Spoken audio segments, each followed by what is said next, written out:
Então a gente vai começar conversando sobre a vida intelectual do cristão. Eu vou usar, claro, além da Bíblia como base, eu vou usar mais 2 livros aqui que vai me ajudar nessa jornada aí a respeito de falar sobre a intelectualidade do cristão, né? A inteligência do cristão, usar a inteligência para glorificar a Deus, né?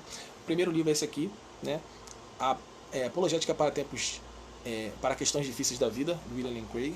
E o segundo livro é esse aqui do Serret Lange, né? A Vida Intelectual, né? Seu espírito, suas condições e seus métodos. Tá bom? Esses 2 livros, além da Bíblia, claro, vai estar nos ajudando aí para estarmos aí aprendendo sobre como utilizar, por que devemos utilizar. A primeira parte vai ser sobre conscientização, por que devemos utilizar, né, a inteligência para glorificar a Deus, né? E a segunda parte vai ser dicas práticas para como, né, devemos, como fazer para, né, aprender a utilizar a inteligência para glorificar a Deus. Então, por que, depois como, tá bom?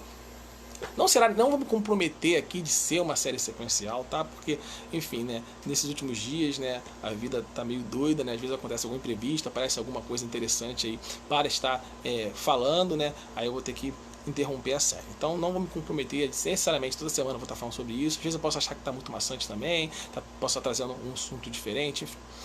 Então não vou me comprometer a ser uma série sequencial, né? Mas na medida do possível eu vou estar retomando esse assunto até a gente completar aí tudo que a gente precisa falar acerca desse assunto. Depois eu faço uma playlist, né, com todos os vídeos no canal para você poder ver de forma organizada, revisitar, compartilhar, enfim, fica à vontade para você, tá bom? De forma organizada, tá? Vamos falar sobre a vida intelectual do cristão, então, e eu queria começar falando sobre a complexidade da Bíblia, tá bom? E vamos, para isso, né, para esse tema, vamos começar utilizando como texto base o livro de 2 Pedro, tá? Capítulo 3, versículo 16. Então, os irmãos, se quiserem abrir a Bíblia para acompanhar, tá? Não vai ser, não vamos ficar presos a esse texto, a gente vai usar outros textos, tá? Então, fiquem atentos com a Bíblia aí, eu vou citando as referências, você vai, né, pegando aí, tá bom? Abrindo para estar conferindo se é isso mesmo que a Bíblia diz, tá? 2 Pedro 3,16, se quiser também pegar um caderno, pega aí uma caneta, é legal, fazer algumas anotações. Se quiser botar no comentário alguma dúvida, algum comentário, fica à vontade também, tá bom? Para estar ajudando nesse bate-papo, tá? Para você estar cooperando nesse bate-papo.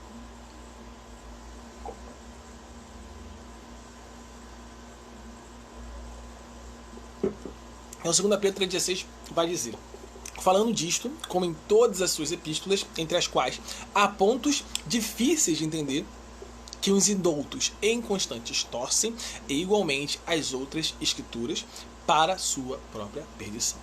E a pergunta que a gente vai começar aqui levantando para a nossa reflexão é: a Bíblia é complexa? Será que a Bíblia é complexa? Será que a Bíblia é difícil? Geralmente a resposta que a gente ouve para essa questão é que não. Que a Bíblia, na verdade, é simples e que nós é que complicamos tudo, né? Existem até músicas que falam sobre isso, né? Enfim, né? Então, geralmente, é essa a resposta aí padrão, né? Só que não é tão simples assim quanto parece, né? A Bíblia não é tão simples assim quanto parece, né?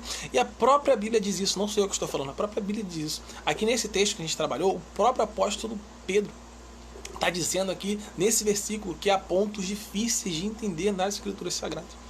Né? Então Pedro está falando que há pontos difíceis de se entender nas Escrituras Sagradas. Né?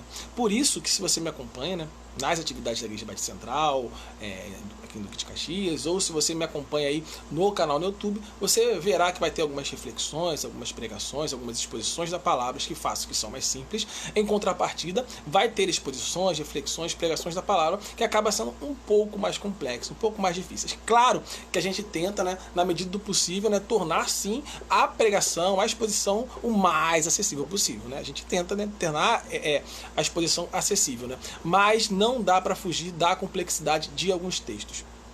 Por que não dá para fugir da complexidade de alguns textos? Né? Porque a própria Bíblia diz que há textos complexos. Né? Então não tem como você eliminar toda a complexidade dos textos sagrados. Né? O que acontece é que muitos pastores acabam evitando esses textos complexos. Né? Mas eu me recuso a fazer isso, não importa aí o que me custe. Por quê? Porque eu creio firmemente, né, que fugir de textos bíblicos complexos, ou fugir de textos bíblicos, qualquer texto, né, é antibíblico. Né? E qual é a base bíblica que eu uso para fazer tal afirmação, para dizer o que eu estou dizendo? 2 Timóteo 3,16. Se quiser abrir a Bíblia, pode abrir. 2 Timóteo 3,16.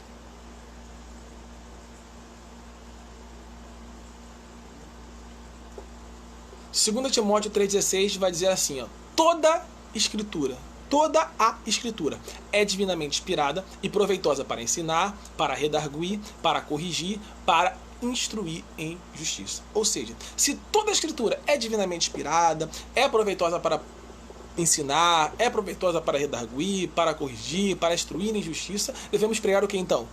Toda a Escritura, sem exceção.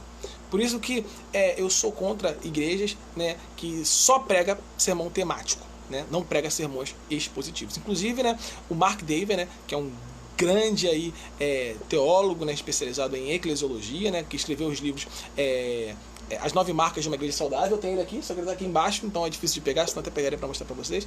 E tem outro também dele, que é O que é uma Igreja Saudável, né, que também está aqui em cima também, mas está embaixo de alguns livros, então fica ruim de pegar para mostrar para você, né? Mas ele vai escrever, como ele escreve, né, as marcas de uma igreja saudável. Ele coloca como primeira marca de uma igreja saudável o quê? A pregação expositiva.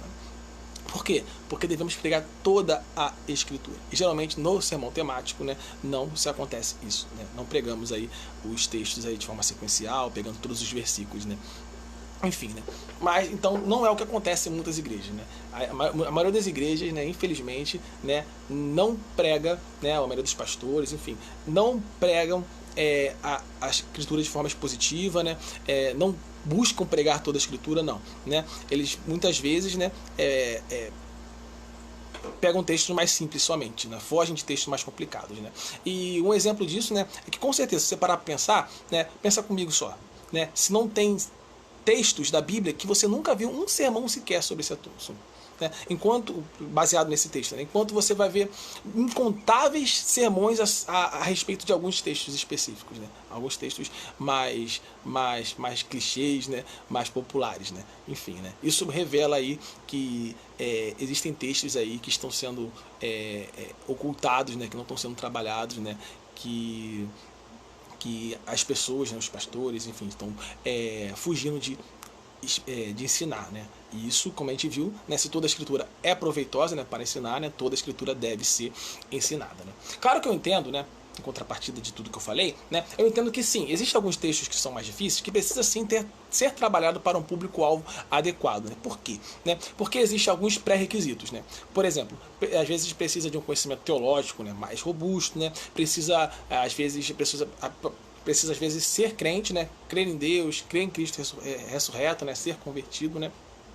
Vou dar um exemplo de uma situação, né, de uma fala, né, que não foi trabalhada, não foi falada num ambiente adequado, né? Uma vez eu vi um jovem cristão brincando com a noiva, né, ia se casar e tal, né, brincando com a noiva, dizendo que a mulher deve ser submissa. Olha só a frase, né?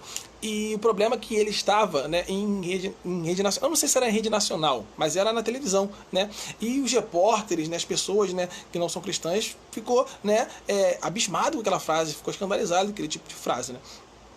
Qual foi o erro?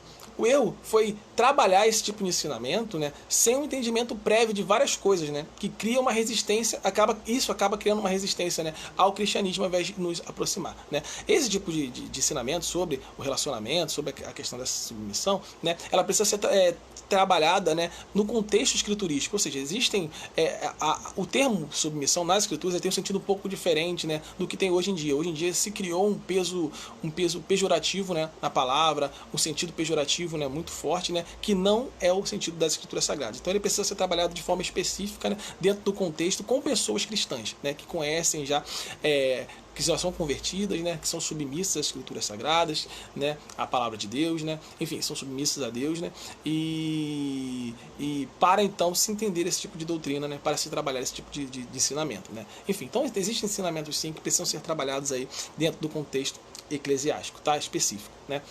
Vamos pegar mais um texto da Bíblia para a gente continuar expondo, né, o que a gente está conversando. Marcos 4, do verso 10 ao verso 12, parte A.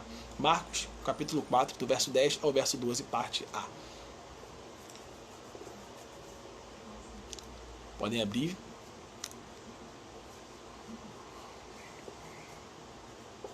Diz assim a palavra de Deus. Marcos, capítulo 4, verso 10, do verso 12, parte A. Diz assim: Quando se afastaram das multidões, os 12 e alguns outros que o seguiam, lhe pediram para elucidar as parábolas. Então lhes revelou. A vós foi concedido o mistério do reino de Deus. Aos de fora, entretanto, tudo é pregado por parábolas, com o propósito de que, mesmo que vejam, não percebam, ainda que ouçam, não compreendam. Olha só que interessante esse texto, né? Jesus aqui está revelando nesse texto, né, um dos motivos de se falar em parábolas, né? E qual motivo é esse, Tiago? É para que os que estão de fora não entendam os mistérios do reino. Muitas vezes, cristãos conversam com não crentes, assim como conversam com não crentes, né, que para se assuntos, né, que para se entender é preciso crer conscientemente que, por exemplo, Deus existe, né, crer conscientemente em Cristo ressurreto, ou seja, precisa ser cristãos, né. Esses assuntos, né, eles são apenas a ponta de um iceberg, né? Eles são resultados lógicos, né, dos axiomas. O que são axiomas? Né? São os pressupostos mais básicos, os pressupostos mais fundamentais da pessoa que fala, né? Portanto, para que haja algum proveito em conversar sobre esses assuntos, né, que devem ser conversados somente com cristãos, né, as pessoas, né, devem ter os mesmos axiomas, devem ter esses mesmos pressupostos, né. Falar desses assuntos, né, com não cristãos, né, que precisam ter assuntos esses que precisam primeiro crer em Deus, né? A pessoa primeiro precisa crer em Deus, a pessoa primeiro precisa acreditar em Cristo, né? E além de não ser edificante para essas pessoas, né, acaba afastando essas pessoas de Deus, né? Pois acaba gerando uma visão distorcida, né, do que foi falado em função da divergência, né, desses pressupostos, né, entre os interlocutores, né? Existem coisas que para entender, a gente precisa ter pressupostos antes, precisa ter um conhecimento prévio acerca do assunto, né? Então, o cristão, ao falar sobre o cristianismo ou não cristão, ele precisa se limitar a falar somente o cristianismo puro, somente a parte simples do cristianismo, né? E é o que o C.S. Lewis, né, vai dizer em Cristianismo Puro e Simples. Ele vai dizer o seguinte, ó: penso que se deve admitir que a discussão acerca desses pontos controversos não tem qualquer chance de trazer uma pessoa de fora para o seio do cristianismo. Se insistirmos em escrever e falar sobre isso, a probabilidade de desencorajarmos essa pessoa a ingressar em uma comunidade cristã é muito maior do que a de atrairmos para a nossa denominação. Nossas divergências não devem jamais ser discutidas senão com aqueles que já acreditam que há um só Deus e que Jesus Cristo é o seu único Filho. Olha só que interessante. Ele está falando aqui que os pontos controversos aqui, eles não devem ser discutidos, né, com não cristãos, né?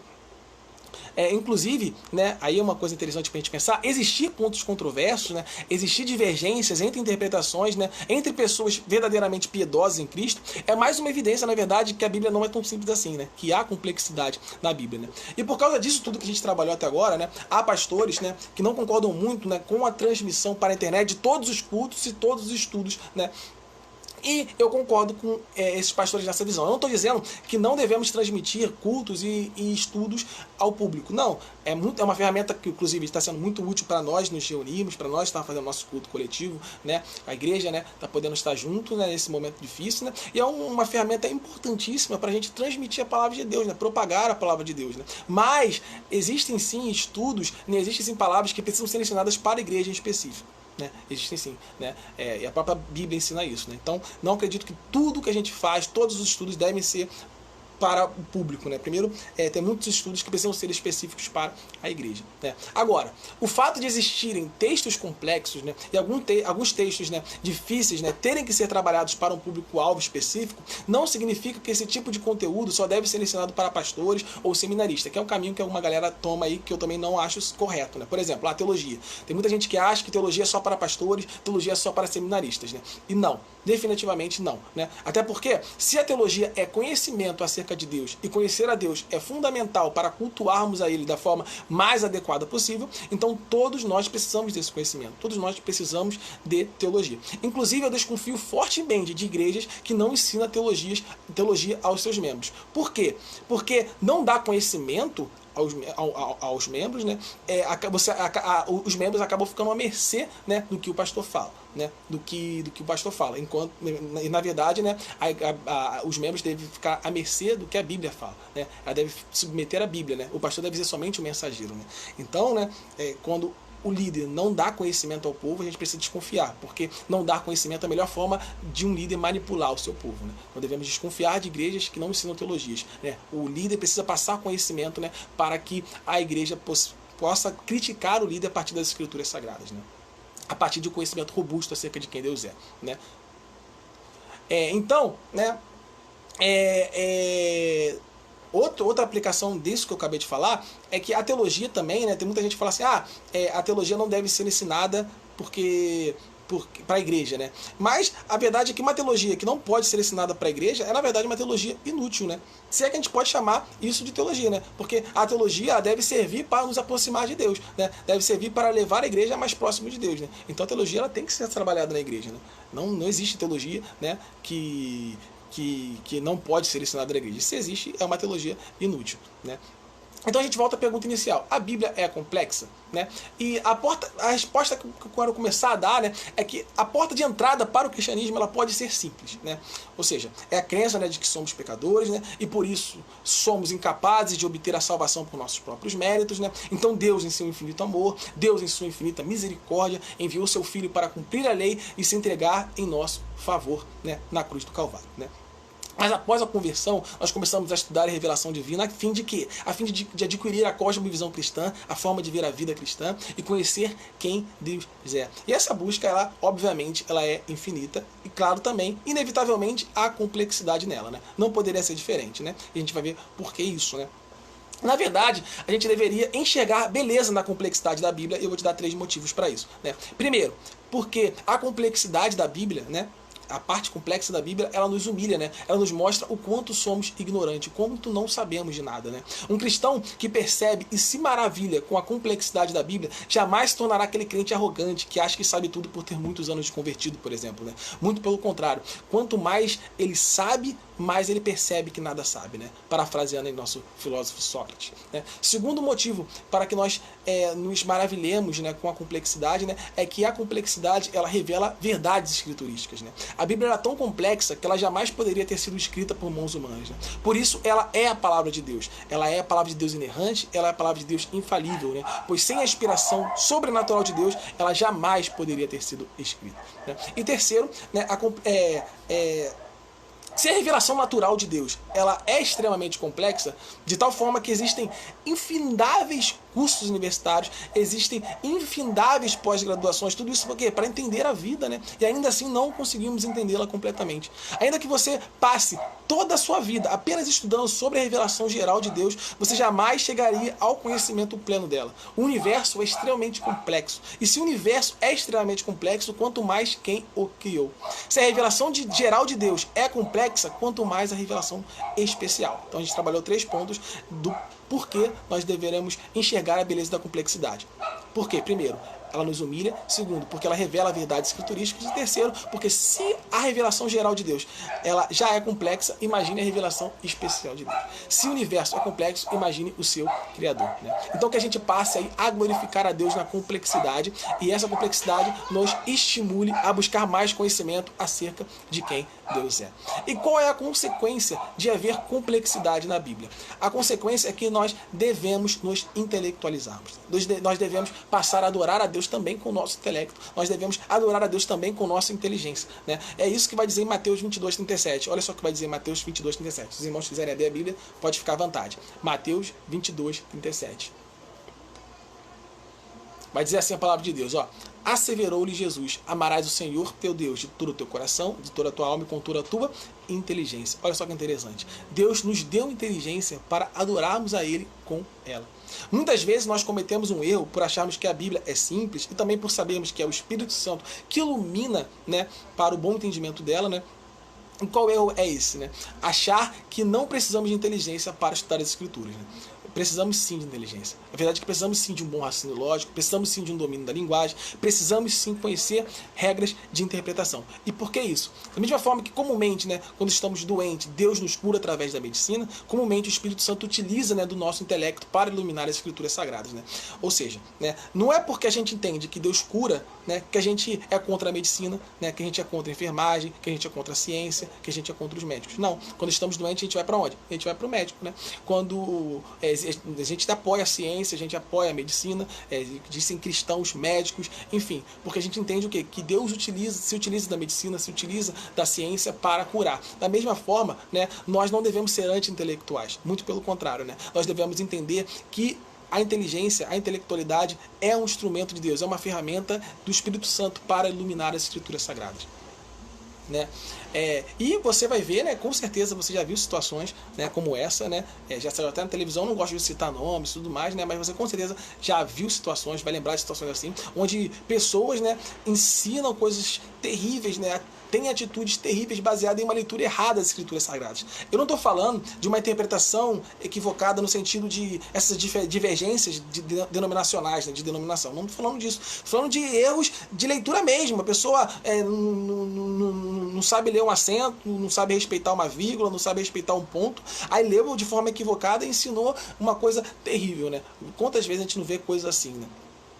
E vou dar um exemplo mais prático ainda, né? Um exemplo agora, vamos imaginar uma situação hipotética e você vai ver, né, como que pode ser prejudicial aí a carência educacional no relacionamento vertical, nesse relacionamento com Deus, né? Imagina uma pessoa que nunca aprendeu a ler, né, ou não sabe interpretar textos, né, da forma adequada. Imagina essa pessoa.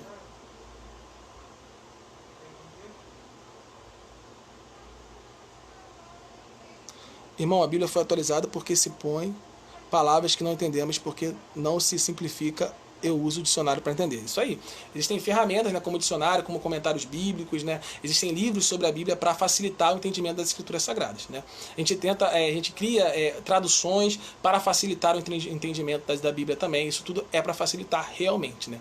Mas ainda assim, muitas vezes, né, essa tradução não consegue, pela própria Bíblia ser complexa, ter entendimentos complexos. Não é só a palavra que é difícil, né? É todo um entendimento do universo. Entender o que é Deus, quem é Deus, entender todo o universo, tudo isso, né? Ainda que a Bíblia explique com palavras, né, a gente traduza e torne as palavras fáceis. Primeiro, que sempre se perde um pouco na tradução, né? Porque nenhuma tradução é perfeita, né? Então a gente deve sim voltar também a estudar a língua original, né? Quando a gente fala que a Bíblia é a palavra de Deus, né, que ela é inerrante, que ela é infalível, a gente está falando que a Bíblia, a versão original, é a palavra de Deus, né?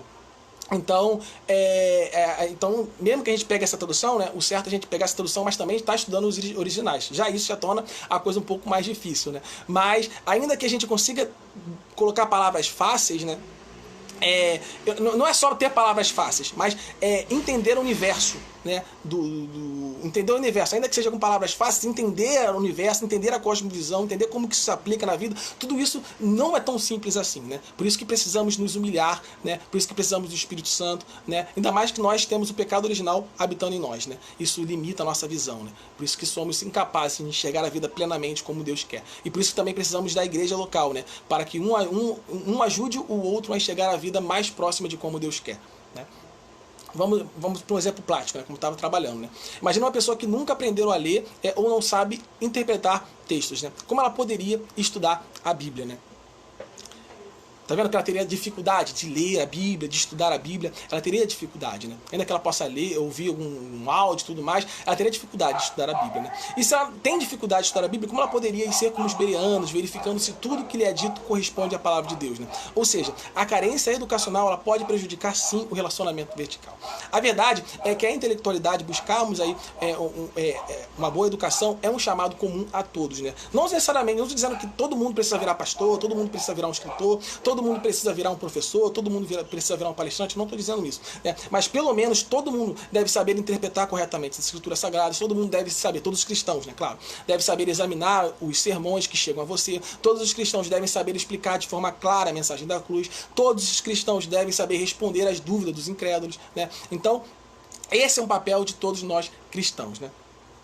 Agora, olha ao seu redor. A gente vive em um país com um dos piores desempenhos educacionais do mundo, né? Não se engane, isso também compromete o relacionamento do povo com Deus, né? Não estou dizendo que pessoas inteligentes necessariamente são cristãos, não estou dizendo isso, mas estou dizendo que defasagem educacional prejudica no relacionamento vertical. Por isso, a igreja deve se preocupar sim com a educação de seus membros, né? Alguns de vocês podem estar dizendo, Tiago, nada a ver. Jesus escolheu pessoas simples que não eram muito inteligentes. Verdade, Jesus escolheu sim pessoas com defasagens educacionais no início, né? Mas Jesus ensinou eles, né, a usarem sua inteligência para a glória de Deus, né? Se a gente começar a estudar as escrituras sagradas, vocês vão ver que eles aprenderam a ouvir, eles aprenderam a falar, eles aprenderam a explicar, eles escreveram e passaram muitos e muitos dias estudando, né? Um texto que prova isso, Atos 1:3. Atos capítulo 1, verso 3, vai dizer: depois do seu martírio, Jesus apresentou-se a eles e deu-lhes muitas provas incontestáveis da sua ressurreição, aparecendo-lhes por um período de 40 dias seguidos e ensinando-lhes acerca do reino, né? não devemos olhar para os discípulos antes de conhecer Jesus. Precisamos olhar para os discípulos, né, após o contato com Cristo, o que eles se tornaram após ter o contato com Cristo. Né? Pessoas que passaram a usar a sua inteligência para a glória de Deus. Né? A lição que a gente tem que tirar dessa situação, né, é que qualquer um, né, pode se tornar, né, inteligente em Deus. Né? Pode aprender a usar a sua inteligência para a glória de Deus. Né? Não ache que a inteligência é algo inacessível para você. Deus quer que você use a sua inteligência para a glória de Deus. Né? E a igreja, ela precisa se preocupar com isso. Né? A igreja precisa se preocupar com a educação. Né? Na verdade, se a gente olhar para a história da igreja, vamos ver que a igreja do passado se preocupava com a educação das pessoas. Né? E a gente precisa, né, muitas vezes olhar para o passado e aprender com a história. Né? Eu vou contar um pouco rapidamente da história da IBD e a gente vai terminar a nossa reflexão de hoje. Né? A história da IBD. Né? Por meio de John Wesley, Hannah Ball, em janeiro de 1765, ela aceitou a Cristo, né? E ela se tornou uma das principais membros da Sociedade Metodista de High Wycombe. Né? 4 anos após sua conversão, Hannah criou a primeira escola dominical para crianças que trabalhavam nas estalagens locais. Né? O encontro era antes dos cultos, mas também às segundas, Hannah as ensinava a ler e escrever. Né? Na cidade de Gloucester, localizada no sul da Inglaterra, né, essa cidade sofria com analfabetismo e desigualdade social, né? Não havia escola pública para as crianças. Né? As crianças pobres trabalhavam 12 horas por dia nas fábricas locais e o único dia em que não trabalhavam era o domingo, dia no qual elas ficavam na rua sem nenhum acompanhamento. 11 anos após a criação da primeira escola bíblica dominical pela Hannah Ball, um jornalista chamado Robert Hicks passou a se incomodar com a situação e com a forma com a qual aquelas crianças de Gloucester, já desde novas, se tornavam desbocadas e violentas. Então Hicks criou uma escola que funcionava aos domingos. Hicks tinha 44 anos quando saiu pelas ruas convidando as crianças para se reunir todos os domingos a fim de... Olha só, ele convidava as crianças para se reunir aos domingos para estudar a palavra de Deus e juntamente com o ensino da palavra, Robert Hicks também ensinava matemática, história e inglês, no caso, que era a língua vernácula deles, né?